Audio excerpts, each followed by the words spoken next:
All right. Okay, I think we will kind of jump in. Thank you all for being here today to the Student Perspectives East Coast panel. We have three lovely students from the East Coast here to tell us a little bit about their perspective coming from the East to the West Coast here for college.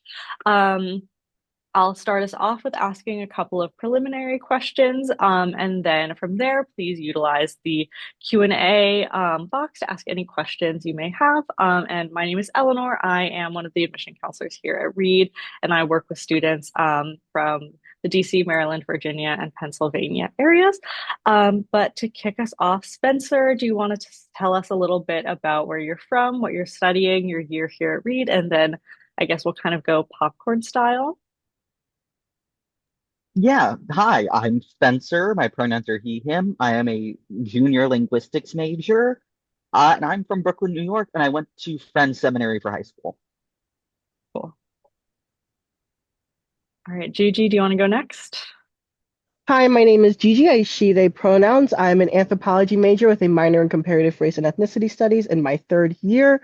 I'm originally from Philadelphia, and I went to Science Leadership Academy at Bieber. Cool. All right, and Julian. Hello, everyone. My name is Julian. My pronouns are he, him. I am a math major at Reed with a concentration in statistics. I'm a senior. I'm originally from Brooklyn as well, in Queens, and originally from Puerto Rico. And I went to All City Leadership Academy in Bushwick. Cool. Alrighty, so I'll ask a few questions, and then if y'all have any questions, definitely utilize the Q&A little doodad at the bottom, and you can also check the chat as well and send those to me if you would like. But I would love to hear from y'all kind of what you were looking for in college, kind of talking a little bit about your pathway to college and what you were seeking out, and why did you ultimately land on Reed? Julian, you are the one on my screen right now, so if you want to kick us off, and then again, we can kind of go popcorn style, so you can kick it to the next person. Right, totally. So I suppose I started looking at colleges pretty early. And so sort of at towards the beginning of high school, I was really wanting to go to a school that was a lot like my current high school at the time. It was small, it was really tight knit. But then what I felt like I was lacking was, after class, people weren't in the halls talking about class, right? These discussions and these conversations I really enjoyed are really contained to the classroom. And so when I was visiting schools, maybe in my sophomore and junior year, I was really focused on how students actually interacted with one another, what they were learning, what they were passionate about. And so in my junior year, had the opportunity to visit Reed through a fly-in program. In the start of the year, I was able to take a class. I stood overnight. It was really fun. And also, it was a great way to sort of get a free flight to the West Coast from New York as a junior. And so that was really nice. But yes, during this trip, I was able to interact with so many students, even just to sit down with a few at lunch, right, in sort of a more informal setting. And there I was really able to understand that at Reed, people were really passionate about things, both in the classroom, but also, were willing to, talk to someone they barely knew for like 2 hours about some niche topic. And so that's what I really enjoyed. That's what made me gravitate towards Reed. This was also 2 weeks before the New York quarantine, March 13th. And so I think Reed definitely got me before the world went down. But that's was sort of my journey to Reed. And I'm going to pass it to Gigi. All right. Um, Kind of what convinced me to come to Reed and like what got Reed on my radar, was that I was in the engineering track at my school, which how did I end up at a liberal arts college? Well, that's an interesting story. So my school was very small, literally about like 500 people, about 100 people per class. Um, and we were a super, super, like Julian said, tight-knit community.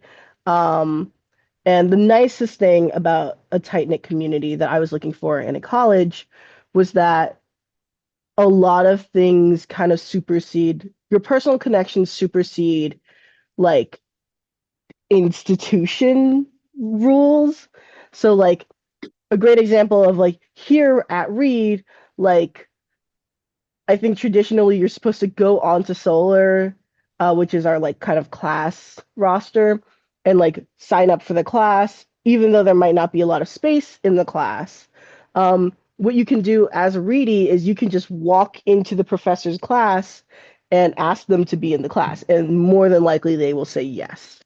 Oh, um, and that's something I really appreciate about Reed. I asked a lot about kind of like things that are like extra normative um around Reed. So like we have a lot of traditions and a lot of like it's a lot of fun to be here. And I think that's what really drew me to Reed. Yeah, I'm gonna pass it to Spencer. Same story. I went to a small high school.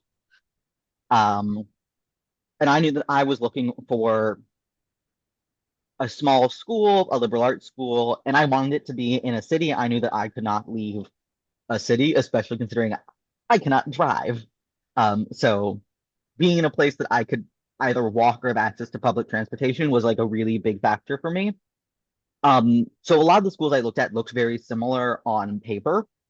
Um, but when I toured and when I came to visit Reed, there was something so unique about the student body here. And for me, I have like figured out like the way that I want to describe this is everyone is excited about what your interests are. That I am not an engineer. That is not something I'm good at. But I love hearing Gigi talk about that. Like that is so exciting for me to hear someone else be excited about something. And Gigi listens to me talk about linguistics, even though they've never taken a linguistics course.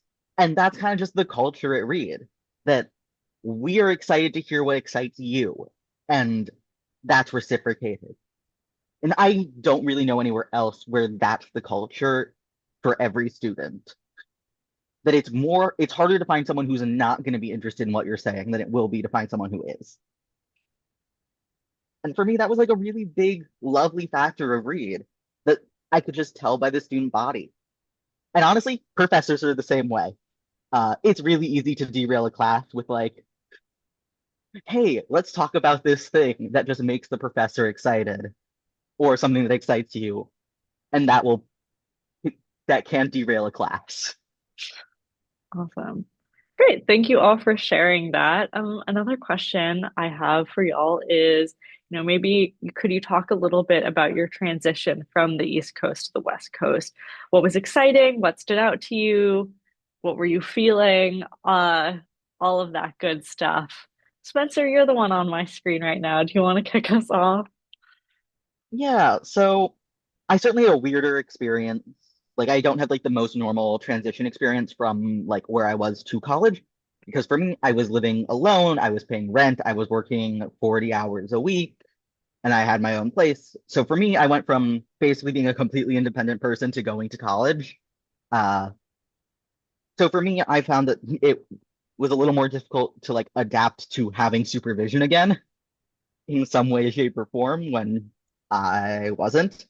But at least like distance wise, I found that a lot of things that like made it easier because the time difference still throws me off. I'm like, oh, am I calling my parents? Wait, no, it's midnight where they are. It's not appropriate for me to call my parents right now. Um, has been like one of the harder things for me to transition. Even like 3 years later, I'm still like, am I adding or subtracting three? What coast am I on? And I'd say that for outside of like the I'm in a new environment, I am around a bunch of new people, which is going to be more or less the same anywhere you go to college. That it was the adjusting to having multiple time zones of my life and needing to work that what I was used to of everyone being on the same time schedule, that now I was like managing different schedules at different times. Uh, let's just keep going in a circle. Let's go, Julian. Okay.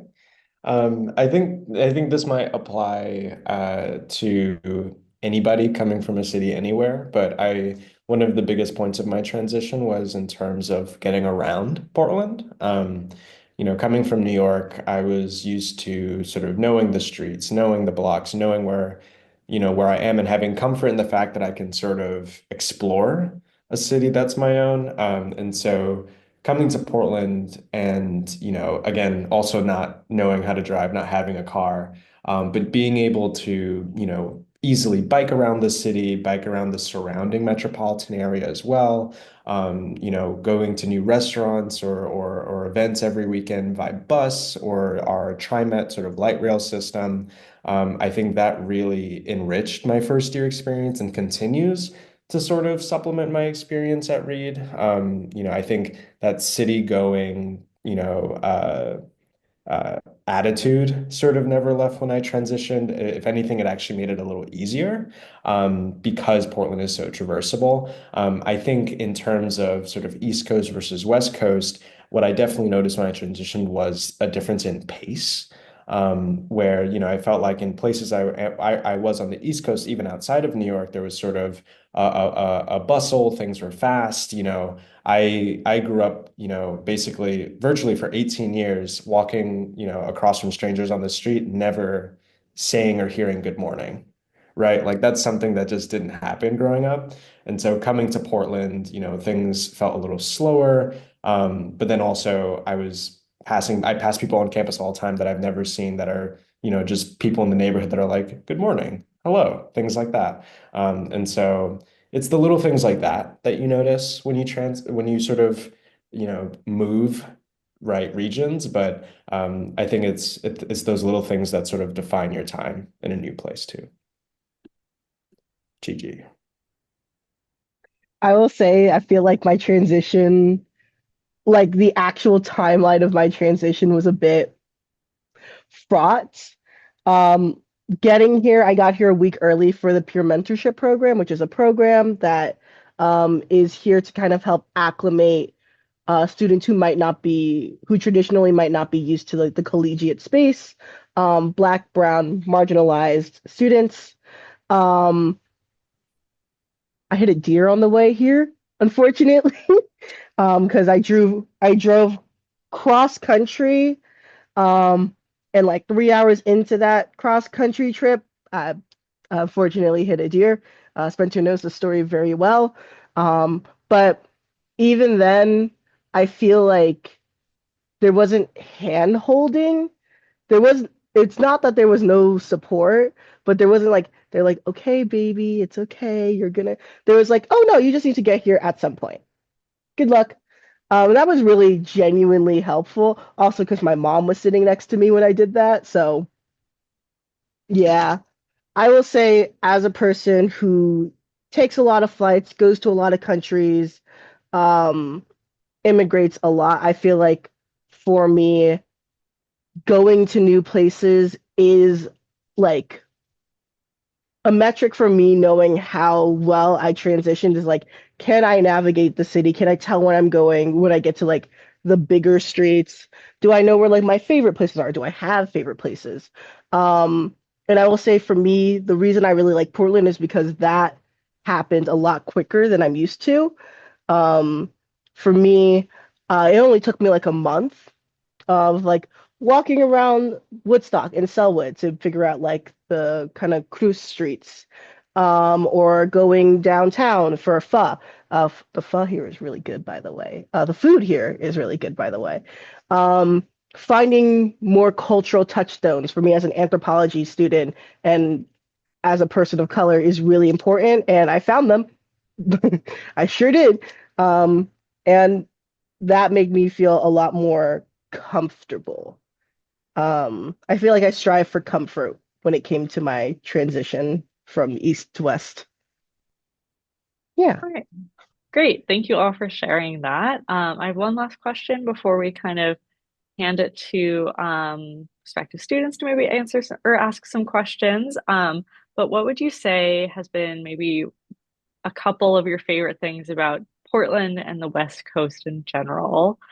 Gigi, do you want to start us off? Sure. Um, One of my favorite things about the West Coast is that I don't want to say that the East Coast is not friendly, but the West Coast feels a lot more open to interaction. Like Julian said, like I can walk down or just walk around campus or walk in a neighborhood and the neighbors will say hi. People are more than willing to be like bubbly and open towards you. I think that I really enjoy that. I've gotten into hour-long conversations with random strangers over board games because I was standing at the right place at the right time around like a board game cafe, which there are a lot of here. Um, or actually no, I'm going to change my answer, Eleanor. My favorite thing about Portland is the sheer amount of markets everywhere. There's the Portland Night Market. That's like you just like go downtown. It's like in a warehouse. There's a warehouse district. I didn't know that that was a thing. Um, and like you just buy things and you talk to people, which like as an extrovert that's genuinely like a great time for me. Or there's the someone correct me if I'm wrong, I actually don't know the name of this, but there's like this market under the bridge, like under like the Portland Oregon sign with the deer on it. um and that's a really nice market. It's like 60 vendors. Like every single week for the past month, I've gone to like a new market that I've never been to, and it's been really nice. I'm gonna pass it to Spencer. Yeah, my immediate thought was the Thai food, and then I'm gonna expand that over to food in general. Uh, and I'm gonna talk about our food carts because I think it's a really nice aspect of like Portland that is just not something that I had on the East Coast, which is like going to a food cart plaza. Like one of our really closest ones to campus is called the Heist, and there's so many different like you can get a euro, or you could get waffles, or like a burger, or like there's so many different types of food you could get, and I really enjoy like just being able to have that variety super accessible, and it's really good food. It's really, really good. Um, but I still love the Thai. They're like free Thai places within 15 minutes of Reed in one direction only. Uh, so if you make a circle, there's a lot more, and everyone will have opinions on which is the best version of Thai food.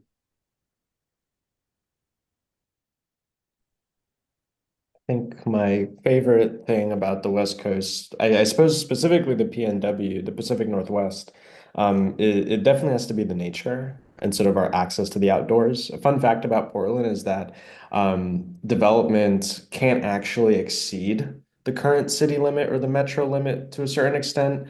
And that's by law, right? Sort of to keep sort of our natural surroundings intact.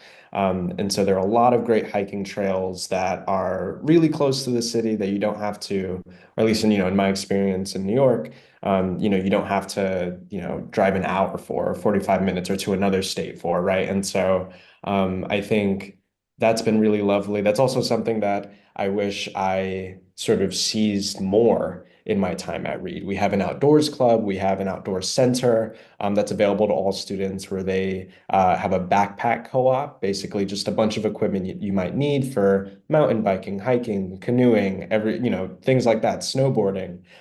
We have a cabin up in Mount Hood, where I think of it as just the place where it always snows. And so that's a great space where you can go for free. You can rent a few nights with your friends. And so I've done that once, but other than that, you also have opportunities to lead groups of students, right? As an upperclassman, we have first year sort of supplemental programs that sort of lead off of orientation when you're a first year student. And I got the opportunity to lead one of those this past year, where I took a group of first years to the Oregon coast. And we surfed and camped. And so, opportunities like that are sort of abound at Reed, and particularly in the PNW, where there's so many opportunities to get into nature and the outdoors. Awesome. Thank you all for sharing that. I'll invite some questions now. If y'all have any questions, you're more than welcome to throw those in the Q&A box or in the chat box. It looks like we have one here. Could you share a little bit about your experience transitioning? Did you experience a culture shock, and how would you suggest acclimating to a new environment? Spencer, do you want to start us off?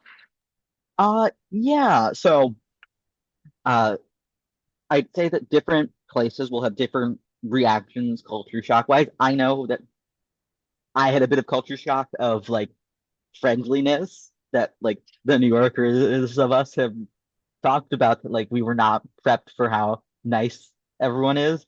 Um, but also like from other parts, like I know that my friend from Appalachia had like the culture shock that like coming from a more conservative town to coming to Portland, Oregon was like a very different like experience for her. That like she had to readjust to like how Portland was just a different atmosphere sociopolitically wise than say Appalachia, Virginia.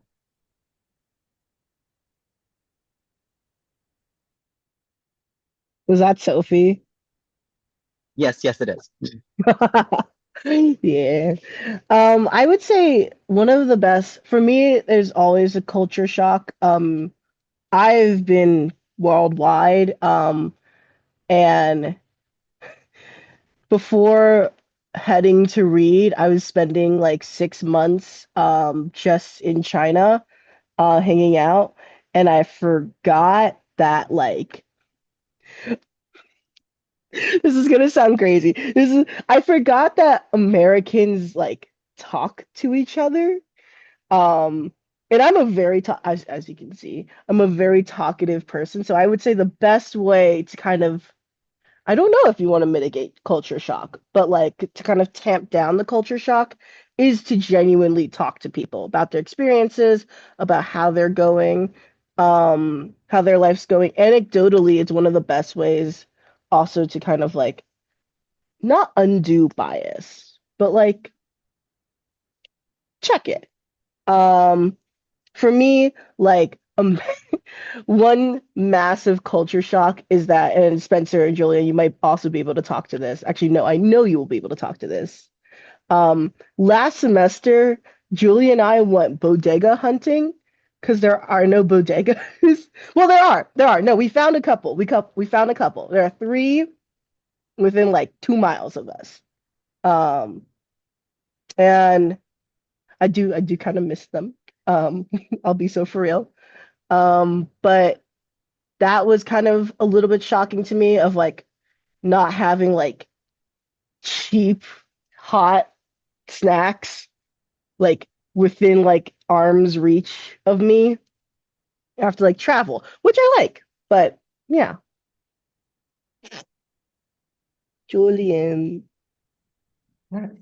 Yeah, I think a natural source of culture shock, moving so far, but then also I suppose specifically for Reed, being a school where a lot of people come from very far, across the world and across the country, is that, you're in a community you're in a small community with a very, uh, with a lot of people coming from different places. And so I think a natural source of culture shock is that you're naturally not with a lot of people from where you're from, or that share your background. And so while there will likely be people in our community that do share your background or certain backgrounds or where you're from culturally, ethnically, etc.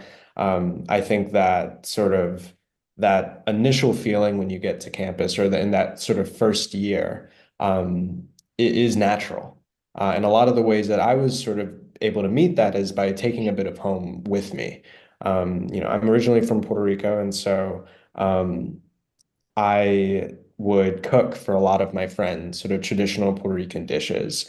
A big challenge for me was that because a lot of my friends were vegetarian, turning traditionally non-vegetarian dishes vegetarian was something that really, bonded me with the community I was forming around something that was inherent to me and my people. And so I think that, regardless of where you're going, regardless of where you're coming from, what helps is bringing a bit of that with you in whatever form sort of matters to you personally.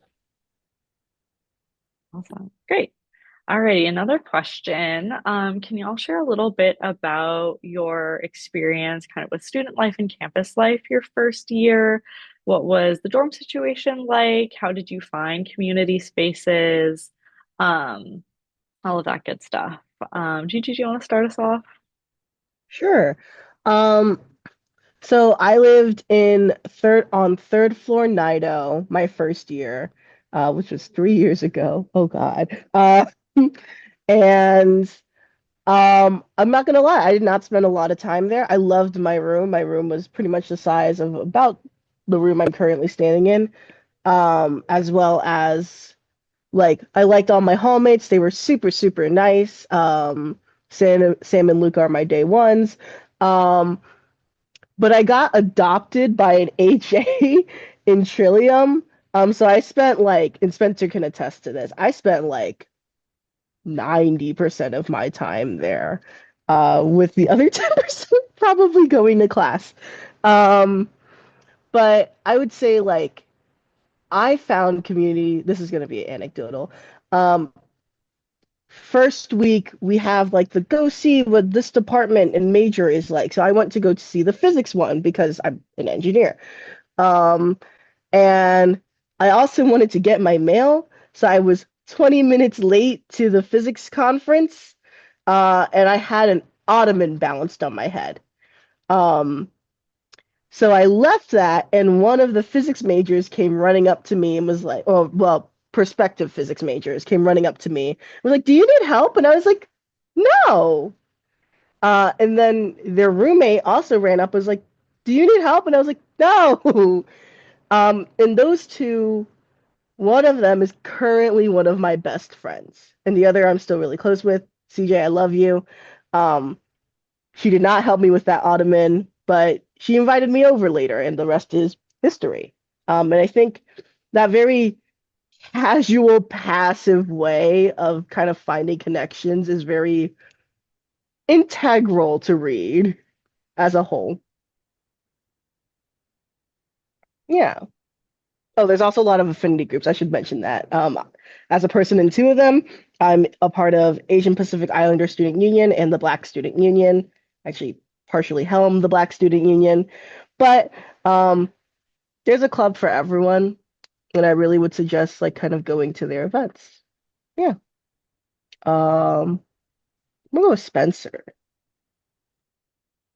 Yeah, I'd say like in a, I suppose, less specific anecdotal sense, that it's kind of whatever you want to make of it socially, which is like I get like such an unhelpful answer, but it's the truth.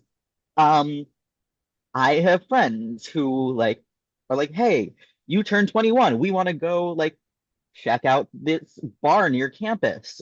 But I also have friends who are like, hey, I want to stay in and make a meal. And I want to do that every Friday. And that's also a really normal option.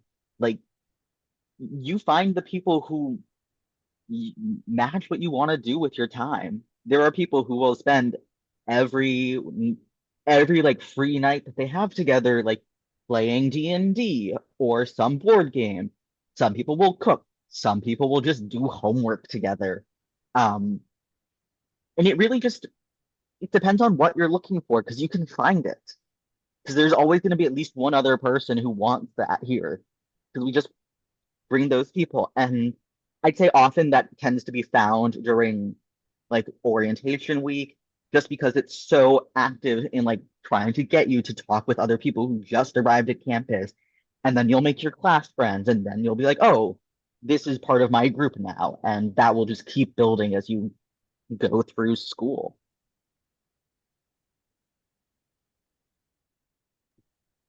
I second everything that was said. I think a lot was covered, but definitely for me it was orientation. But then also those first few classes you take with people you would be moving up with for 4 years in your major, or in elective classes where you get to really meet people that align with your interests that maybe lie outside of your major. I think a lot of the community came from that. But then also dorm events, right? That are held within each dorm. And so like pizza nights, movie nights, things like that. were really integral to, me finding my sort of first groups of friends and some of those friends, of course, that, I still call my best. Great. All right, this is a great question. I'm actually famous for never knowing how to layer. So what are some kind of weather-related clothing items or items that you would recommend bringing to campus? And we can maybe make it a little bit broader. What are some kind of key items that you are grateful you brought to campus? Julian, go ahead. I have a very strong opinion about this. A lot of people from the East Coast or anywhere that's not Portland or Seattle will get a lot of slack about bringing an umbrella to campus. And so I would say do not be ashamed. People have umbrellas.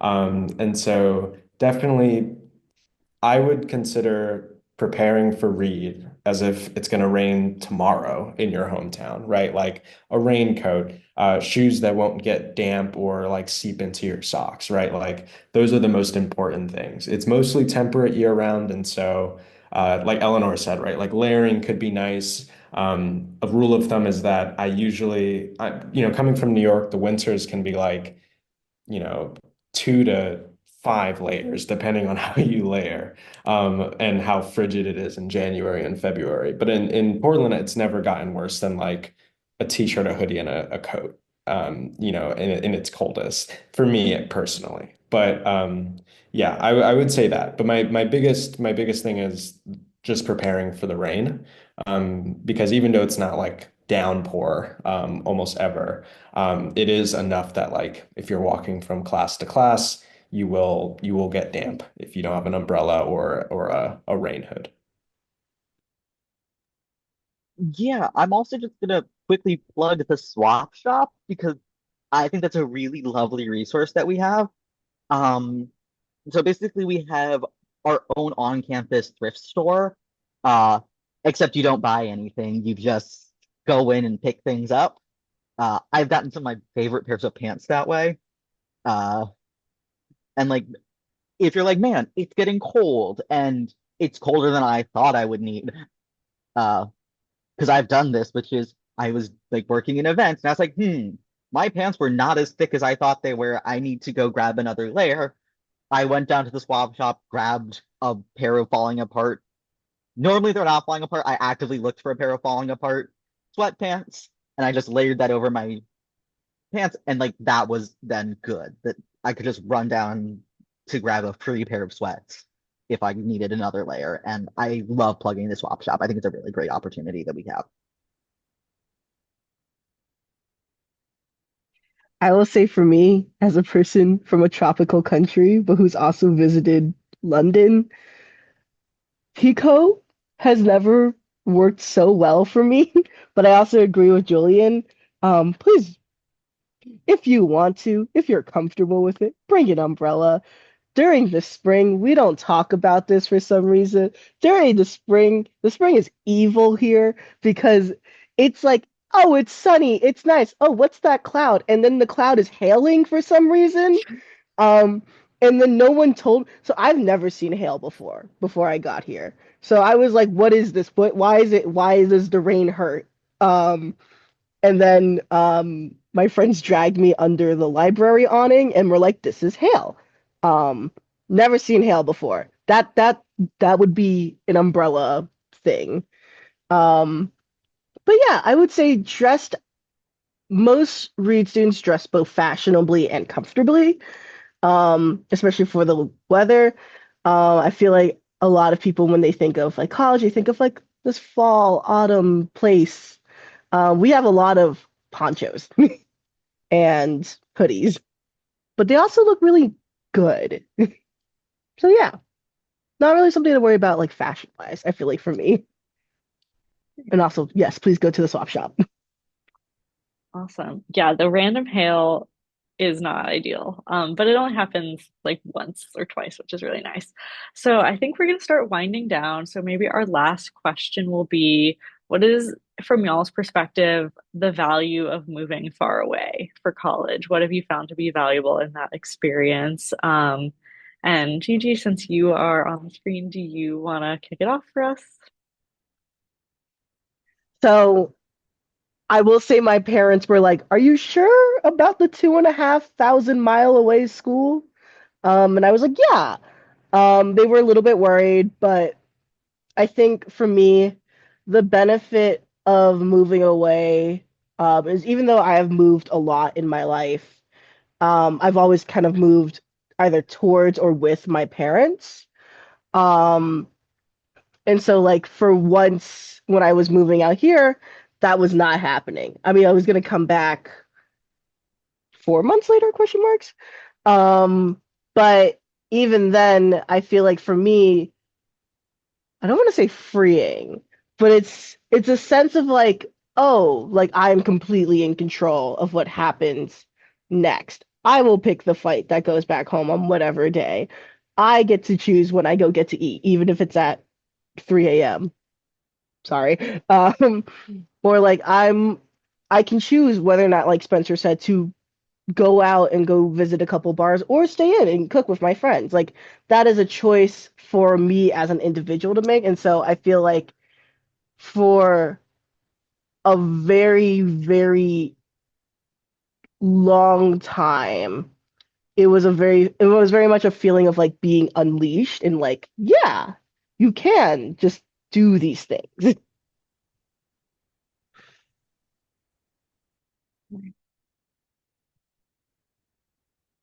Spencer, do you want to go next?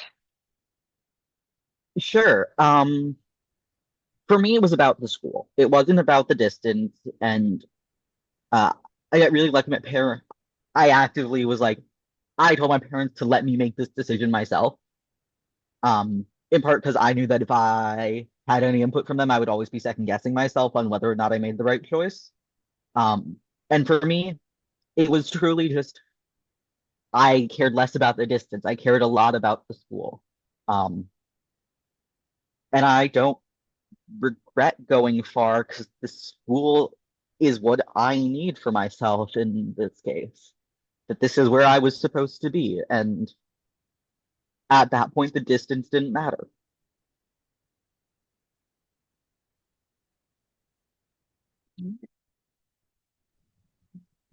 Yeah, I think personally for me, I was looking for a different academic experience. And so that meant taking classes that were, different than those I took in high school, interacting and making friends with people that were not necessarily like the friends I made at home. And interacting with people from, diverse and new backgrounds. And so I think with that came the want to also diversify my surroundings. And so I didn't want to go to a school in a city like New York, or too much like New York. I didn't want to go to a school that was, physically maybe in New York or near New York or on the East Coast. I really wanted to go far, right? To immerse myself in a new environment so that, yes, I could be, challenged in new ways academically, but then also socially and physically, I'm gaining, almost as many new experiences as I can. And I think that first new experience you get is when you land at PDX for the first time. And that's something that's sort of inherent to, the read experience if you're coming from far away. Awesome. Great. Well, thank you all for sharing all of your insight and wisdom and your experience coming from the East Coast to the West Coast. That is all of the time we have today for this panel. So thank you all for joining us. We have lots of other virtual events and in-person events that are going to be happening throughout the month. So definitely don't hesitate to join us for those. And if we do have any other questions, definitely don't hesitate to reach out to your admission counselor as well. But thank you all for being here, and I hope you have a great rest of your day. And thank you again to our wonderful panelists. All right. Or write a Reedy. Or write a reading. Yes, if you have any questions for Julian, Gigi, or Spencer, you can reach out to them at writeareedy@reed.edu. Thank you, Spencer. Awesome. Great.